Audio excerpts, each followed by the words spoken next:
do Bihaća, do Petrovca sela, do Petrovca sela. The Balkan Peninsula, also known as the Powder Keg of Europe, is located in the southeastern corner of the continent. You know, it consists of various countries such as Serbia,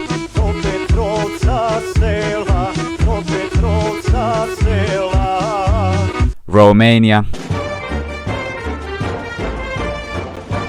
Bulgaria, I don't know where you are. No. You're in Bulgaria.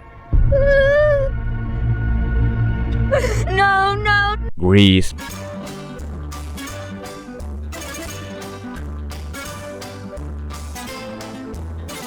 and many more. Now, if you're wondering why is he talking about the Balkans, I thought this was supposed to be a video about Yugoslavia. Leave.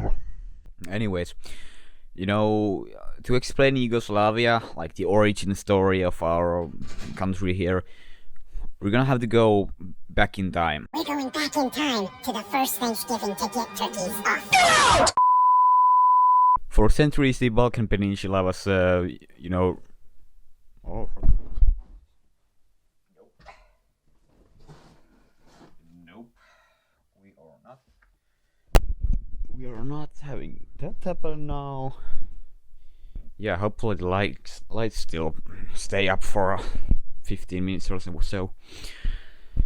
For centuries, the Balkan Peninsula was ruled by large empires like the Austrians or the Ottomans or whoever happened to kick around in there at that time.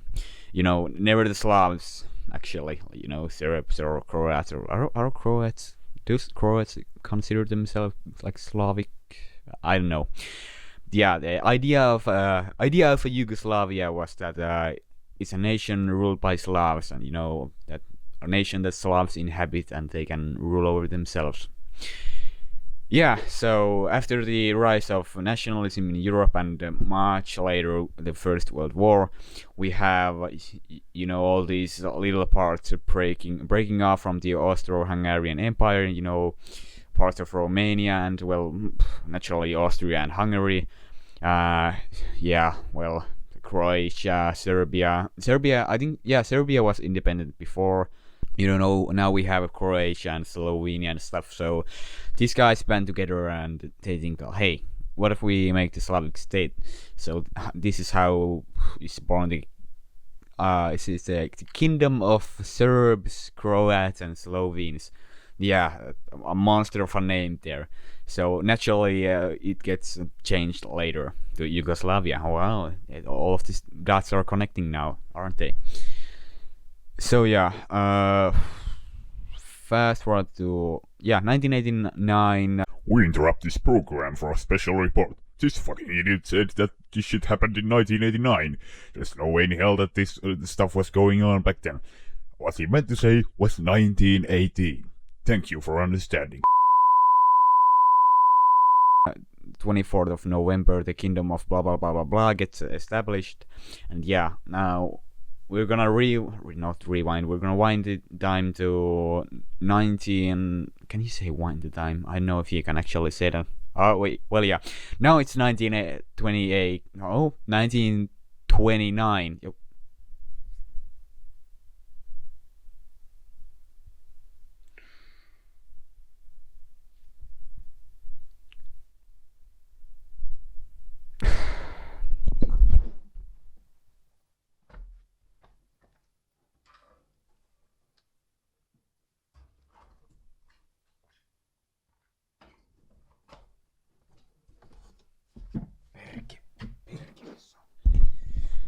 So, fast forward to 1929, and now a fella called Alexander I, the king of the kingdom of Serbs, Croats and Slovenes, thinks that, hey, what if I was the only guy who can tell everyone what to do? So he, you know, makes himself a dictator king. He gets to decide what happens and what doesn't happen.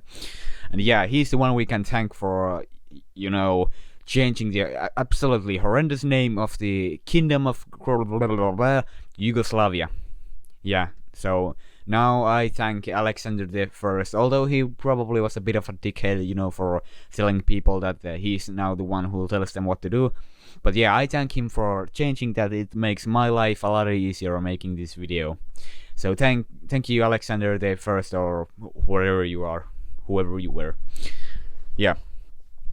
So now we have Yugoslavia. You know, there's not a lot that you need to know about the place until fast forward to 1941. Who's that Pokemon? Yeah, you're right. It's the guy from Downfall. You know, see Kyle guy. Haha, funny Hitler. He really likes to, you know, take a hike in the Dinaric Alps or the mountains of Slovenia. But, you know, he hates going through customs and the border security checkpoints. So he has this bright idea. What if we bring Yugoslavia to be a part of Germany? So he doesn't have to go to the border checkpoints every time he, you know, wants to go there. So yeah, 1941. I do not remember the date or neither do I really care. You only need to know that the Nazis invade Yugoslavia in 1941. Yeah, that's it. If you wanna know when, I don't know, go Google it. It's not my job to tell you that. Fuck you. Yeah. Blah, blah, blah, blah, part of Germany. So the Nazis rule over Yugoslavia, establish a few puppet governments here and there. So it's 1944. After a few genocides and whatnot, the country has actually largely been liberated. You know by who? Well, by themselves, of course. How could you not have guessed that, you stupid dumbass? Well, yeah. Well, actually, with the help of the Soviet Union, you know, that's how the communists got in power. So yeah, blah blah blah. The country is liberated, but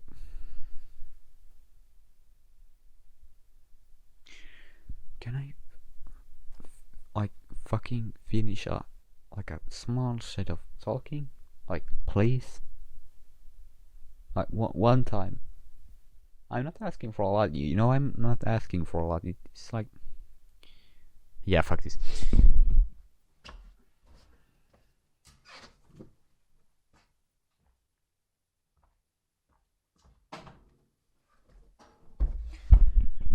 You're right. Where the fuck was I? Yeah. So it's 1944. After a couple genocides and the Nazis kicking around in there, establishing puppet governments and whatnot, the country has been largely liberated by, well, themselves. How could you not have guessed that, you fucking dumbass? How did you not know? Oh, it's obvious. Of course they liberated Yugoslavia by themselves. Yeah, you should have known that. Yeah. Yeah, I know you did not. I know you did not. And that's why I'm better than you. Telling you that the Yugoslavs liberated themselves after the Second World War. Yeah, I'm way better than you. Because I know that. That absolutely has relevance to the history of mankind. Yeah, or what's happening now. Well, actually it does, because you know who were the main guys liberating themselves in there? The communist Yugoslavians, not just any Yugoslavians, the socialist ones. The, you know, Bernie Sanders says we want free healthcare and, you know, less shit in America. Yeah, socialism, communism, free healthcare. Oh! Yeah, I bet you're scared now if there's any Americans watching. All the Europeans keep laughing at themselves, you know, European nationalism. So, yeah, the communists liberate the country with the help of the Soviet Union, and the main guy with the communist movement is a fella named Josip. How do I even pronounce? Josip.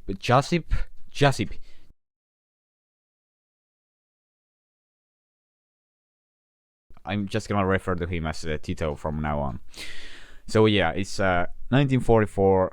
And the Yugoslavian, I guess it was like federal state of the Federal Republic of Yugoslavia or whatever the fuck, now is ruled by the communist movement. You know, yeah. So that happened.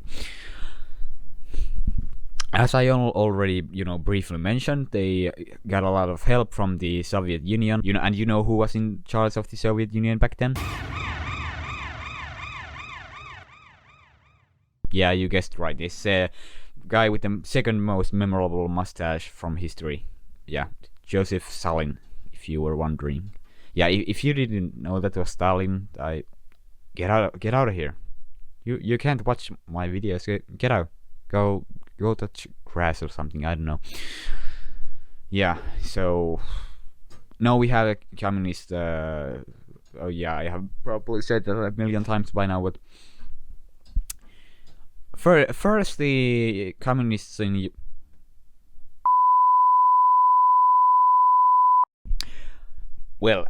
at first the communists in Yugoslavia, you know, Tito and the boys and Stalin really liked each other. You know, being a dictator in the post-war Eastern Europe, it comes naturally, right? But as we go on for a couple of years, 1945, 1946, 1947, stop it, 1948. It's the year 1948, and the relations between Soviet Union and the, you know, communist Yugoslavia have, you know, fallen a bit out of favor. Stalin doesn't really like Tito anymore. Tito doesn't certainly like Stalin anymore. So Stalin actually gets the wonderful idea to send assassins to Yugoslavia, get rid of Tito and install someone more favorable to the Soviets in there. Yeah, safe to say, none of them were successful in their mission, so they only managed to leave us with this banger of a quote from Tito. Okay, I do not remember this story. I'm gonna have to. Yeah, I know I'm a stupid dumbass. I'm gonna have to read this from this computer I have behind the screen. So I know. Watch me awkwardly look behind the camera, trying to make sense of what I have wrote in my Google Docs script. Yeah, if you can believe it or not, this video is at least partly scripted. You know, I have written this shit down, so it's not just me blabbering here on and on and on some random stuff like I am now. Yeah, that wasn't scripted. Anyways, Tito quote: Stalin sends a lot of guys to kill him. Tito doesn't like that, so he says to Stalin in a letter, mind you, "Stop sending people to kill me. We've already captured 5 of them. One of them with a bomb and another with a rifle. If you don't stop sending killers, I'll send a very fast working one to Moscow, and I certainly won't have to send another." Yeah. So that happened. Anyways, Tito kicks around in Yugoslavia for a couple more decades until the 80s, but then he actually accidentally kicks a bucket. In other words, he's now dead. You know, as much dead as this guy right here. You know, this is the skull of the guy who didn't know who Stalin was from the picture. Yeah, he's now here.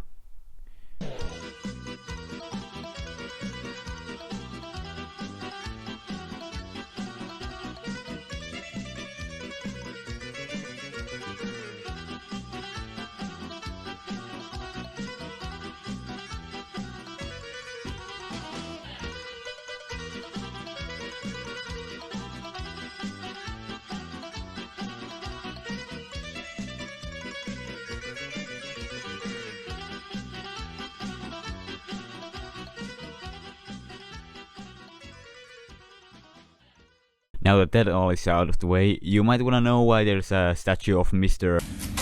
I did not have sexual relations with that woman in Kosovo, or why NATO did this to Serbia.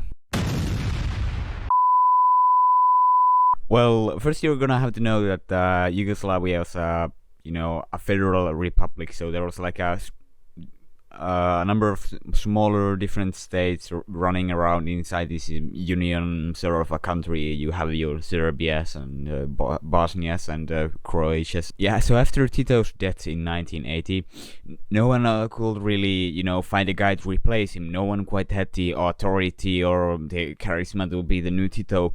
So the Yugoslav republics decided they were gonna split up the presidency. So there's gonna be, I think, 8 presidents, like every republic and a couple of autonomous regions get a guy to be a part of the presidency, so they're all gonna have a say in what happens. that just ends up backfiring, because now there's 8 different guys holding the main office. None of them can agree what they should do. Croatia and Slovenia, the more prosperous of the republics, they want more economic autonomy. They feel like they don't need to pay to develop the more poorer southern states. Like they want more economic autonomy, maybe even more self-governance. Serbia just wants to bring everyone under control of Belgrade. So it's the 25th of June 1991, and the Socialist Republic of Slovenia declares independence from Yugoslavia. The government forces invade Slovenia, but the conflict only lasts until the negotiations end the hostilities on June 7th. Meanwhile, only a week before the conflict in Slovenia, fighting between the Croats and ethnic Serbians in Croatia had broken out. In May 1991, Croatia broke away from Yugoslavia, and so begins the Croatian War for Independence. And Macedonia had also declared independence at that point, but no conflict ensued from that. In Croatia, the fighting took place between the Croatian Serb rebels and the forces of the Croatian government. Serbs were largely aided by the army of Yugoslavia. Speaking of Yugoslavia, the country was now largely under the control of Serbian nationalists, such as Milosevic, the president of Serbia. However, the areas controlled by the Croatian Serbs were later put under UN control. Then, later in 1992, the Socialist Republic of Bosnia and Herzegovina also seceded from Yugoslavia, thus starting the Bosnian War. So now Croatia and Bosnia are fighting the Yugoslav army and Serbian rebels in their area. The Yugoslav forces attacked Bosnia, but they retreated later that year, although they gave a large amount of weapons to the Bosnian Serb rebels. I also have to mention about the siege of Sarajevo, that being the Bosnian capital. First, Sarajevo came under siege by the Yugoslav forces in March of 1992, and the siege was later continued by the Bosnian Serb rebel groups. Also, just as you thought, this couldn't get more complicated, fighting broke out between the Bosnian forces and Croatian minorities in Bosnia. Back to Sarajevo, NATO intervened in the siege in 1995, bombing Bosnian Serb positions. The siege lasted all the way to January 1996. So the situation now is that in both Croatia and Bosnia there are ethnic Serbs fighting the government forces, and also from time to time the Yugoslav army might intervene and attack any of the countries above, Bosnia and Croatia. And for some time the Bosnians and the Croats were also fighting each other, but later they became allies again.